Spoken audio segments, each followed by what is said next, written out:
In this video, we will show you how to replace the battery for a 2011 through 2014 Chevrolet Cruze.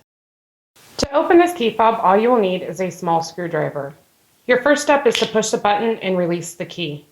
Next, take your thumb and just pop the back piece off. You'll find the battery is located here. To get the battery out, you'll want to push down on the battery, use your small screwdriver, and just pop the battery out.